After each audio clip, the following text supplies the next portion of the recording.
আসসালামু আলাইকুম রহমতুল্লাহি ওবরাকাতু। নবীজির ঘাম মোবারকে সুগন্ধি ছড়িয়ে পড়ত, সুবহানাল্লাহ। আসুন আলোচনায় যায়। কিতাবুল সহি মুসলিম কিতাবুল ফাজাইলে রয়েছে মুসনাদে আহমদে ৩য় খণ্ড ১৭৭ নম্বর পৃষ্ঠায় হযরত আনাস ইবনে মালিক রাদিয়াল্লাহু তাআলা আনহু থেকে বর্ণিত, তিনি বলেন, একবার রাসূল সাল্লাল্লাহু তাআলা আলাইহি ওয়াসাল্লাম আমাদের কাছে এসে শুয়ে পড়লেন। তখন তার শরীর মুবারক থেকে ঘাম মুবারক ঝরেছিল। আমার মাতা একটি কাচের বোতলে ঘাম তুলে রেখেছিলেন। সুবহানাল্লাহ।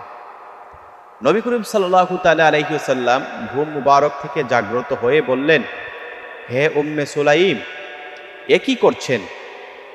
তিনি বললেন, এ হচ্ছে আপনার ঘাম মুবারক। তিনি বললেন, হযরত আনাস রাদিয়াল্লাহু তাআলা আনহুর মা, তিনি বললেন, হে আল্লাহর পয়গম্বর, আপনি নবীজির ঘাম মুবারক আমি শিশির ভিতরে ঢুকাচ্ছি। আল্লাহ রাসূল বললেন, আমার ঘাম দিয়ে কি করবেন?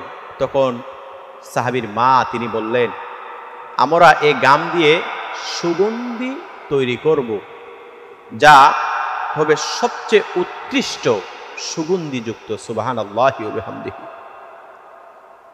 এরপরে হযরত জাবির ইবনে আব্দুল্লাহ রাদিয়াল্লাহু তাআলা আনহু থেকে বর্ণিত, তিনি বলেন, রাসূল সাল্লাল্লাহু তাআলা আলাইহি ওয়াসাল্লাম এর কাছে কিছু বৈশিষ্ট্য ছিল যে তিনি যখন ওই রাস্তা দিয়ে হাঁটাচলা করতেন, তখন কেউ কেউ ঘামের সুঘ্রাণের জন্য বুঝতে পারত যে এ পথ দিয়ে আপনার আমার পয়গম্বর হুজুর পুর নূর সাল্লাল্লাহু তাআলা আলাইহি ওয়াসাল্লাম গমন করেছেন। সুবহানাল্লাহ। আর কোনো পাথরের পাশ দিয়ে গেলে সে পাথর নবীজিকে সেজদা করত। সুবহানাল্লাহ। দেখেন, আল্লাহ রাসূল সাল্লাল্লাহু তাআলা আলাইহি ওয়াসাল্লাম এমন পয়গম্বর, তিনি রাস্তা দিয়ে গেলে মেঘমালা তাকে ছায়া দেয়। যেই নবীজি মরুভূমির পথ দিয়ে হেঁটে গেলে তিনাকে আকাশের মেঘমালা ছায়া দেয়। নবীজি যখন কোনো মরুভূমির পাথরের বালুকণার মধ্য দিয়ে হেঁটে যেতেন, সেই পাথর বালুকণা তোলার মতো নরম হয়ে যেত। সুবহানাল্লাহ। আল্লাহ রাসূল সাল্লাল্লাহু তাআলা আলাইহি ওয়াসাল্লাম যখন জমিনের দিক দিয়ে হাঁটতেন, বনের পশু নবীজিকে সালাম জানাতো। নবী যখন জঙ্গলার ভিতর দিয়ে হাঁটতেন, গাছ তিনাকে সেজদা করত। গাছ তিনার শরীর মোবারকে লুটিয়ে পড়ে যেত।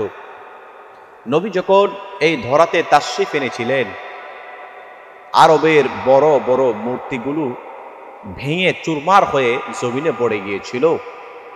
বড় বড় পাদ্রীটা প্রমাণ করে, তখনকার সময়ের পাদ্রী, তারা বলতো, এই জমিনে এমন একজন মহামানব এসেছে, যেই মহামানবের আগমনে আমাদের মূর্তিগুলো ভেঙে ভেঙে জমিনের মধ্যে পড়ে গেছে।